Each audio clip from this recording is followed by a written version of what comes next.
This is Christy Green from C Evergreen Marketing, and I own Go See Christy Beauty Boutique. I've been in business for just over 10 years, and I started during the recession.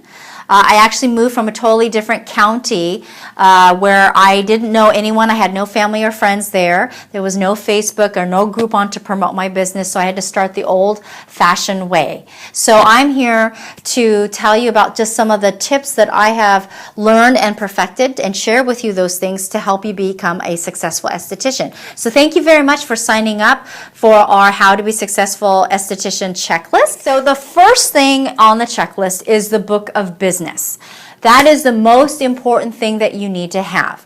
So I read through all these different esthetician groups as well as forums, and estheticians are struggling because they are so busy and eager to start their own business. A lot of times they want to go right from school to having their own business.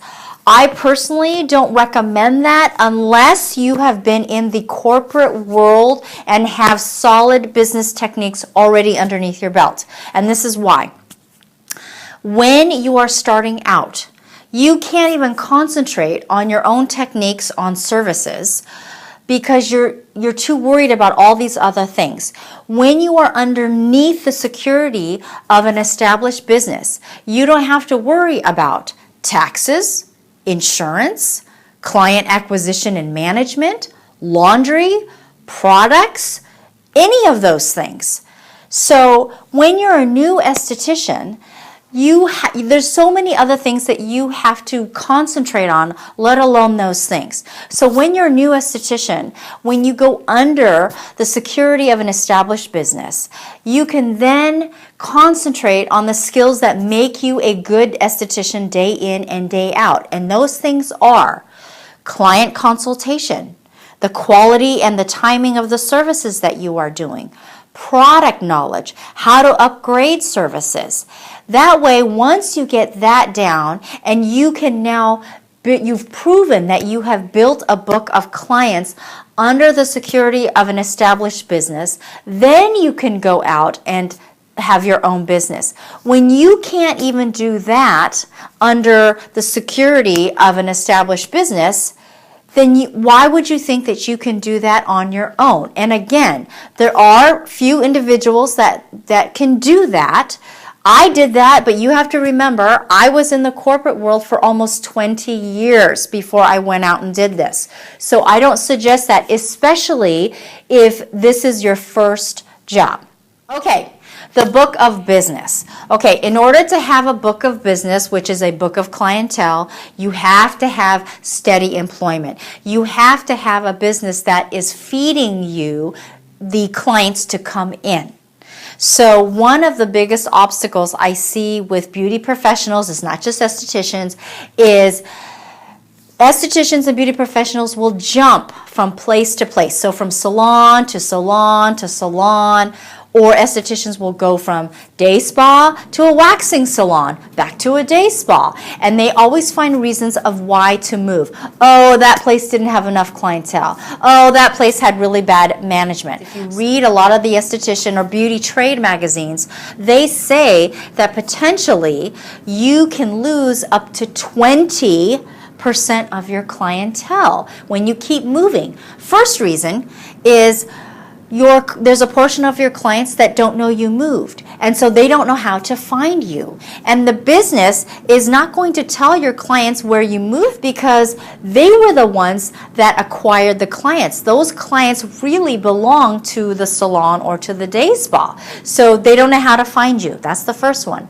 The second one is maybe they followed you to your new location, but really that location for a percentage of your clients is too inconvenient. It's just too far. So eventually they stop coming. It's just too inconvenient, the parking is bad, so they're going to find something a little bit closer to home. The last thing is maybe the salon that you went to maintains prices that are a little bit too high for your existing clientele. So they stop coming. So eventually, if you keep moving, jumping from place to place to place, you keep losing a portion of your clientele. So how do you solve that? You begin with the end in mind. So when you are looking for a place of employment or a day spa or a salon, walk in. Is it easy to find? Is it close to your home? Is it convenient for your clients to find? Can you see yourself working there long term? So go inside, preferably at a time that is busy. Look around. Do the clients that are going there, are they similar to the clients that you have or would like to have? If you walk in and it's really not a place that the clients you're not too comfortable with, that may not be the place to go to. So keep looking.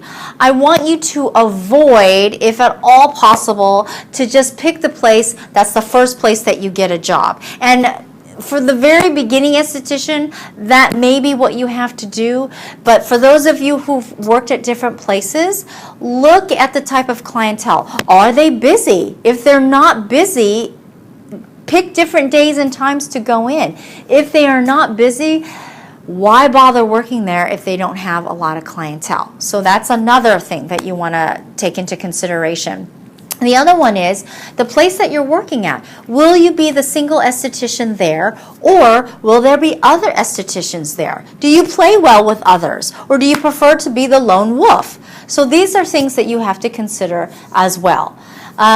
Look, is it a busy salon? Do you like that energy? If you're doing a lot of waxing services and that's what you want to do, that may not be so bad. You can feed off the clients that are already there. But if you are someone who prefers to do facials and it is a salon that's really noisy and they don't have a door to be a sound barrier, that may prove to be a challenge. So these are all things that you want to look around to see, because the longer that you can see yourself staying there, the faster you're going to build a regular clientele. Lastly, I want you to look at is just some physical aspects of the location. So for example, like I mentioned before, good signage. Now you want to think like a client. Does it have good signage? Plenty of parking, so it's easy to get in and out of. Is it clean? Is it a good working environment?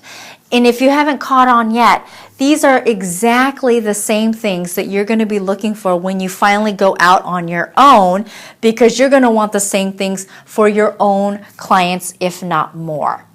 So stay tuned for our next step in the checklist, which is steady, regular clients. We will talk about how to find those regular, steady clients, how to cater to them, and the most important is how to retain them, because if they're not regular clients, then they really can't be counted toward your book of business. So stay tuned for that one, and thanks for watching.